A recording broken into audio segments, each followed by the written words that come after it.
On ne peut pas parler de Jésus sans joie, car la foi est une merveilleuse histoire d'amour à partager. Être témoin de Jésus, faire quelque chose pour les autres en son nom, c'est dire entre les lignes de la vie que vous avez reçu un don si beau qu'aucun mot ne suffit à l'exprimer.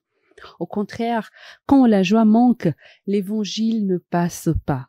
Parce qu'il est, comme le dit le mot lui-même, une bonne nouvelle. Et l'évangile signifie bonne nouvelle, une annonce de joie. Ces paroles sont tirées de l'audience générale du Saint-Pape, audience du 25 janvier 2023. Amis téléspectateurs, bonjour et bienvenue à Dies Domini, loué soit Jésus-Christ. Nous sommes au 3e dimanche du temps ordinaire de l'année C, et ce dimanche est également appelé dimanche de la parole de Dieu, tel que l'a instauré le Saint-Pape depuis 2019. Et l'évangile que nous méditons ce dimanche est tiré de Saint Luc au chapitre 1, du premier verset au 4e verset, au chapitre 4, du 14e verset au 21e verset. Et pour les commentaires de ce jour, je reçois en studio le Père Barthélemy. Bonjour mon Père. Bonjour Madame Sylvie. Vous allez bien? Très bien. Et chez vous? Je vais bien aussi, merci. Dieu soit loué. Alors, mon Père, je vous invite à nous lire l'évangile de ce dimanche et juste après, nous enchaînons avec les questions. Le Seigneur soit avec vous. Évangile de Jésus-Christ selon saint Luc. Beaucoup ont entrepris de composer un récit des événements qui se sont accomplis parmi nous, d'après ce que nous ont transmis ceux qui, dès le commencement, furent témoins oculaires et serviteurs de la parole. C'est pourquoi j'ai décidé, moi aussi, après avoir recueilli avec précision des informations concernant tout ce qui s'est passé depuis le début, d'écrire pour toi, excellent Théophile, un exposé suivi, afin que tu te rendes bien compte de la solidité des enseignements que tu as entendus. En ce temps-là, lorsque Jésus, dans la puissance de l'Esprit, revint en Galilée, sa renommée se répandit dans toute la région. Il enseignait dans les synagogues et tout le monde faisait son éloge.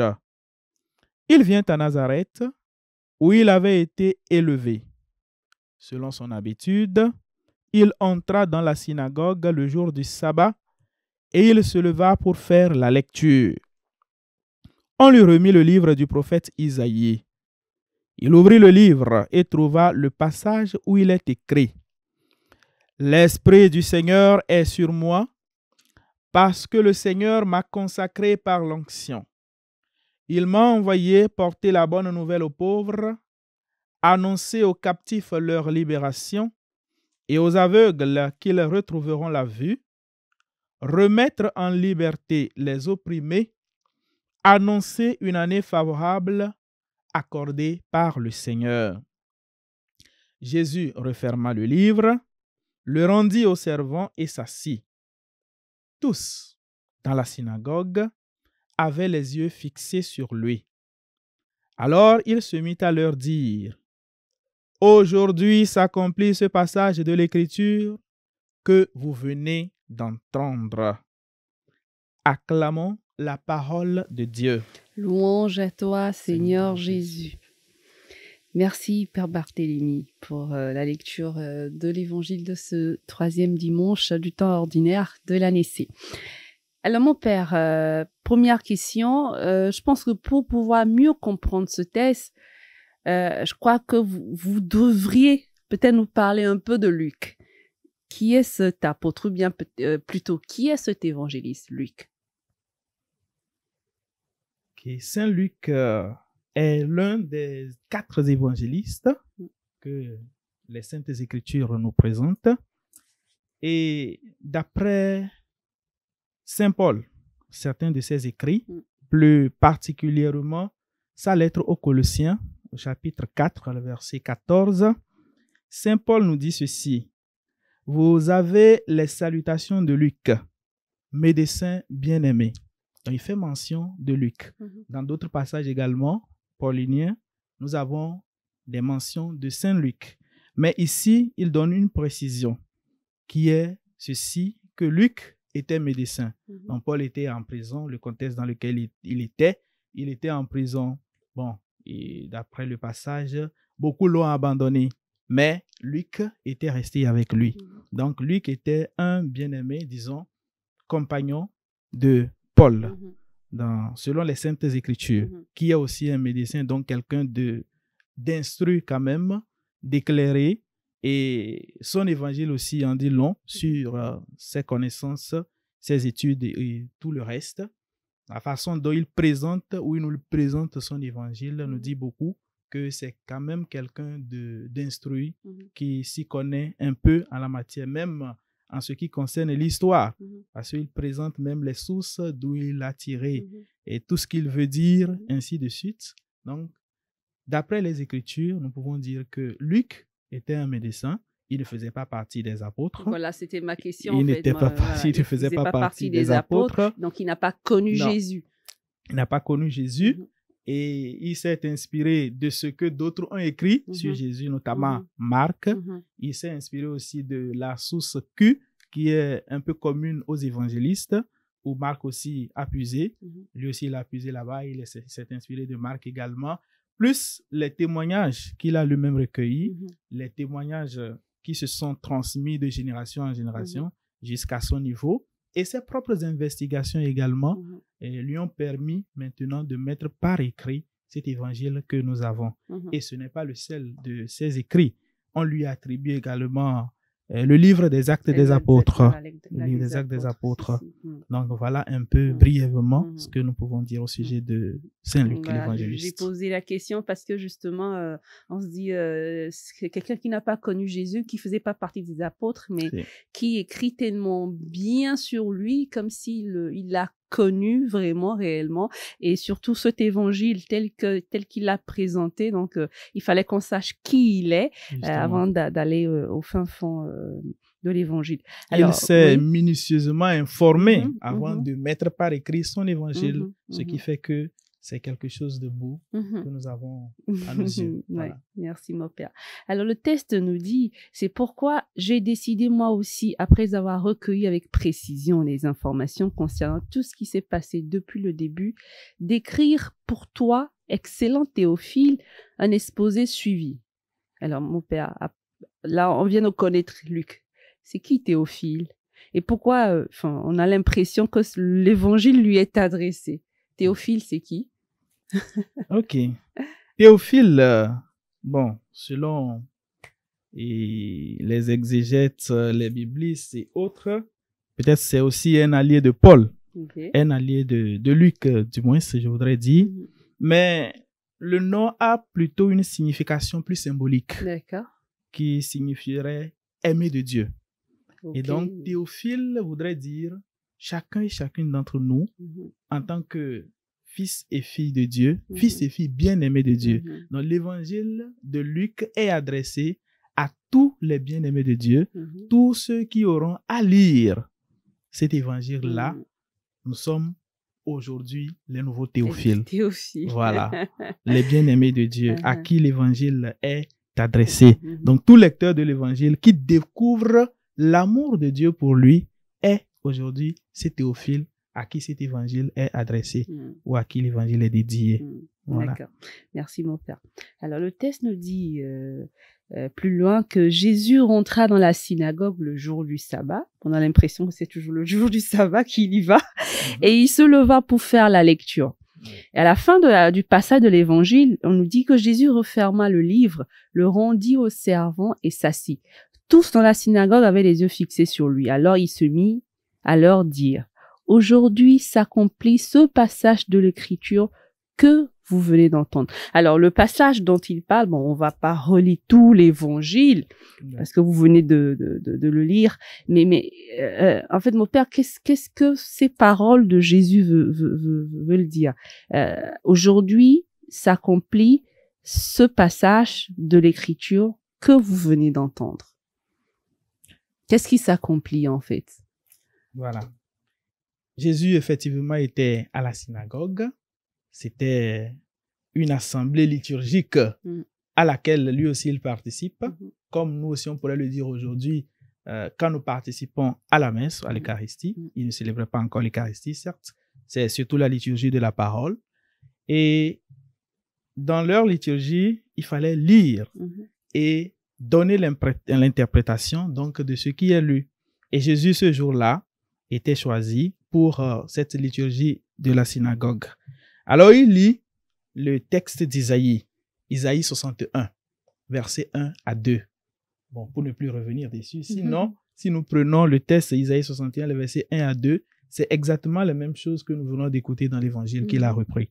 Juste une portion, une petite partie a été enlevée. Mais le reste, c'est exactement la même chose. Donc, il s'est fait sien cette parole-là. Il se l'est appropriée. Et en interprétant donc ce qu'il a lu, il dit, tout ceci que vous venez d'écouter s'accomplit aujourd'hui. Voilà. Et c'est là la question. Que voudrait-il dire par tout cela s'accomplit aujourd'hui? Et d'abord, il faut comprendre que en Jésus, les Saintes Écritures prennent forme.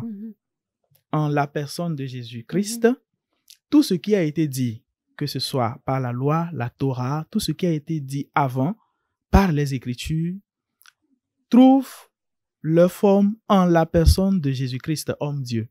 Donc, étant donné que c'est le Christ même qui a fait la lecture, il ajoute que tout ce que vous venez d'écouter là se réalise, se concrétise aujourd'hui devant vous.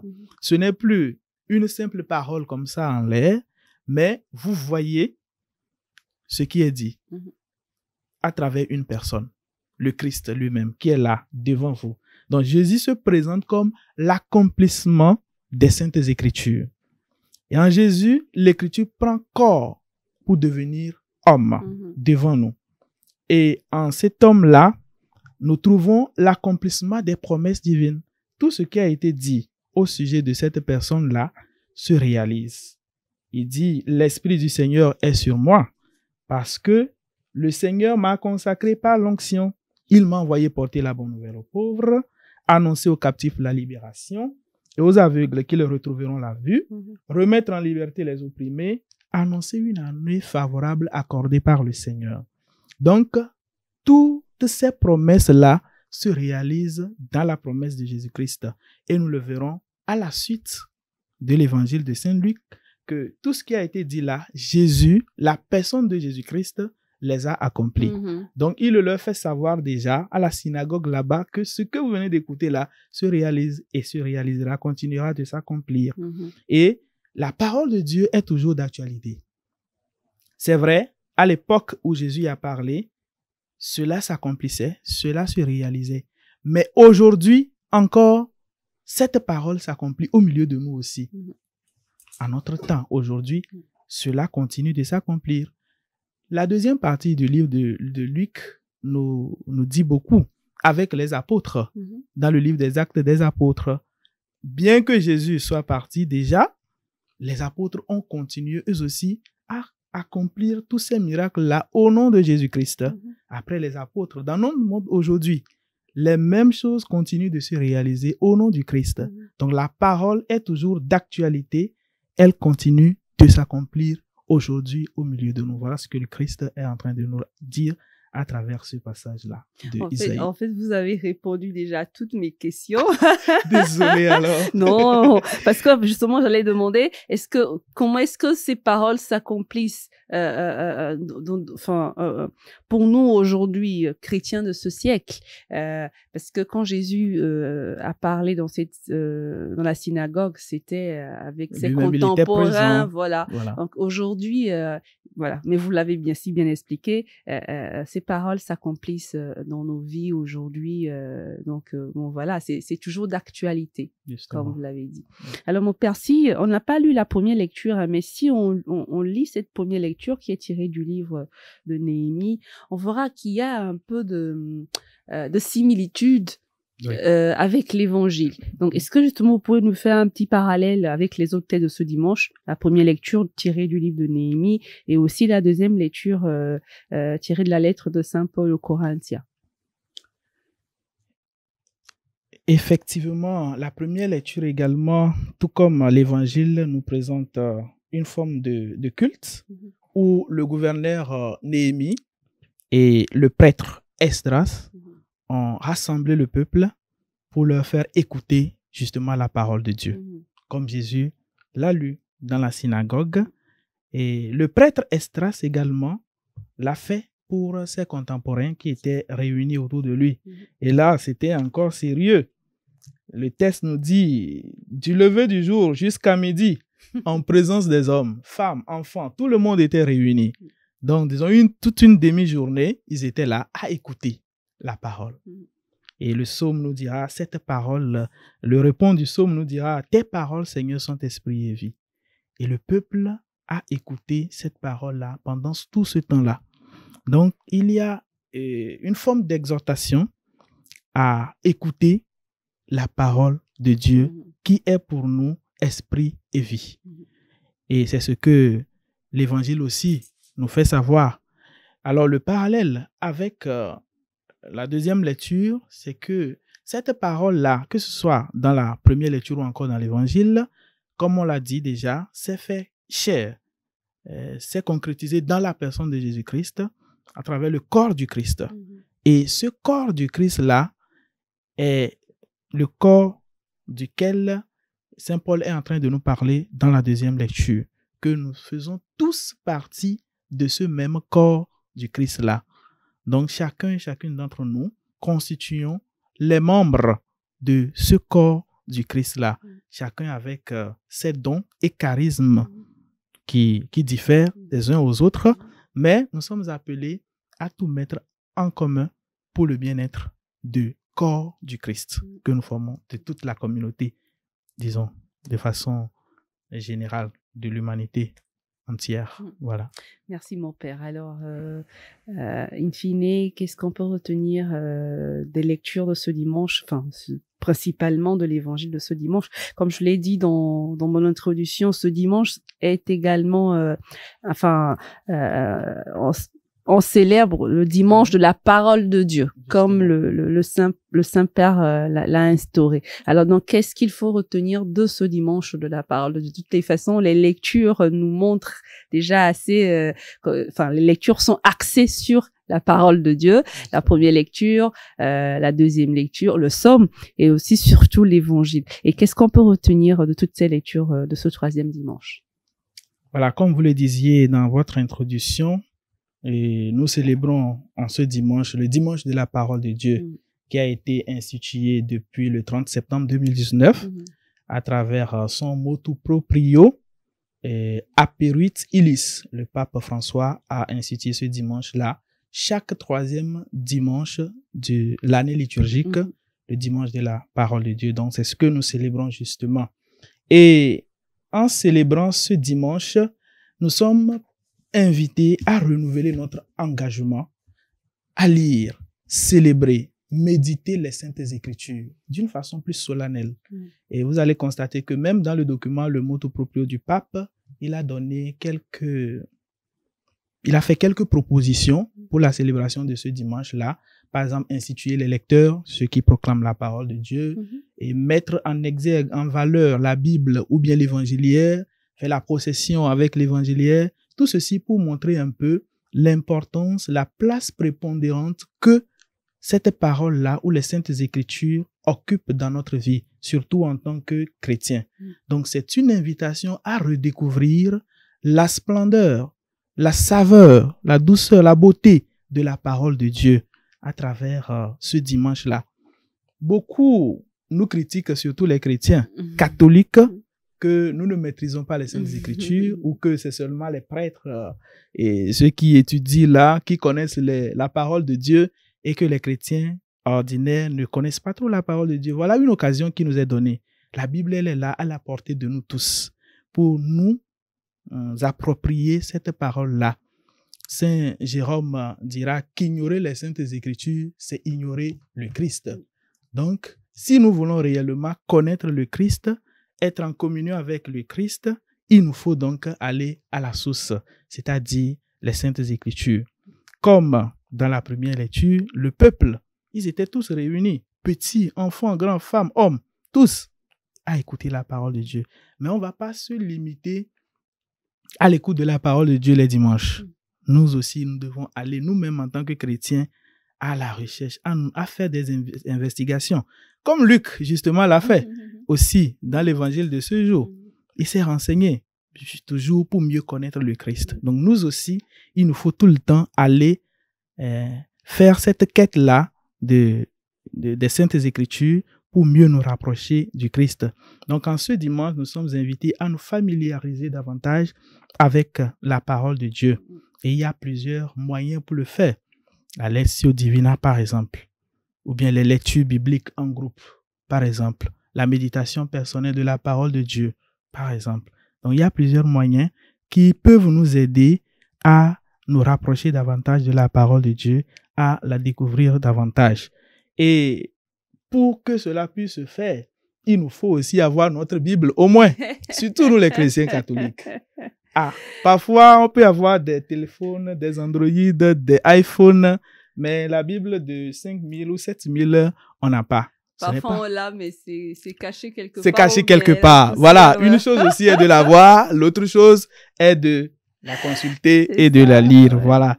Même si on ne peut pas l'acheter dans nos portables, nous pouvons néanmoins télécharger l'application Bible.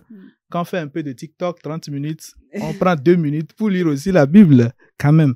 Voilà. Donc, il y a plusieurs moyens qui peuvent nous aider à nous familiariser, justement, avec cette parole de Dieu-là. Et ce dimanche nous est donné particulièrement pour ce regain de l'amour de la parole de Dieu en nous. Donc, à chacun de nous maintenant, de nous organiser pour voir comment nous pouvons intégrer cela dans notre quotidien, dans le quotidien de notre vie, pour que ne serait-ce qu'un jour dans la semaine, 2 jours dans la semaine, voilà, faire un petit tour pour lire un peu une partie de la Bible, des Saintes Écritures, et être en communion avec le Christ. Je crois que l'Église nous aide déjà énormément. On a des recueils comme Paroles de vie, voilà, qui sortent chaque mois. Voilà, donc pour peut-être ceux qui ont, je sais pas dire la paresse, mais donc, la Bible est assez dense, on sait pas par où commencer. Voilà, donc Paroles de vie est là pour nous aider à pouvoir méditer la parole de Dieu. Voilà, et je crois aussi, mon père, je crois fermement que c'est quelque chose que peut-être nos prêtres devraient pouvoir instituer sur les paroisses. La lecture de la Bible 1 fois ou 2 fois par mois pour que toute l'assemblée soit là, pour donner en fait cette envie de lire la Bible.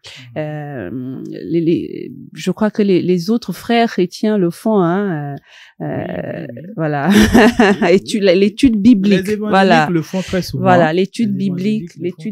Donc, ce sont des choses, je crois, qui peuvent vraiment promouvoir, voilà, notre niveau pour aider vraiment les gens à lire la Bible. Parce que comme je vous le dis, c'est un document assez dense. Et quand on le prend, on se dit par où commencer, je lis quoi, est-ce qu'on pourra finir, et voilà, ça décourage, on est paresseux. Alors donc peut-être si on peut avoir, on peut nous aider des méthodes, voilà, donc si on peut instaurer ces genres de choses sur nos paroisses, et comme ça pourra vraiment aider les gens à être motivés à lire la Bible.